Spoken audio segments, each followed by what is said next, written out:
Аз и моята приятелка наглеждахме нейното дете веднъж. Детето не беше лошо, но вярваше във всички онези простоти за преражданията и подобни работи. Тя вярваше до толкова голяма степен в тези неща, че реши да изпробва своята малка теория над нейния братовчет.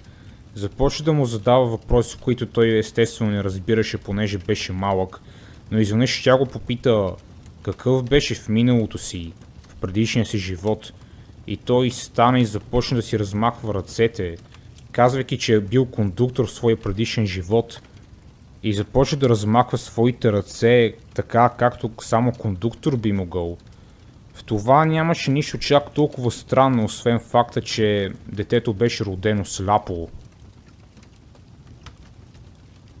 Той ми спомена, че жената носила червена рокля и че се казвала Франи и че му пеела и че можела да лети.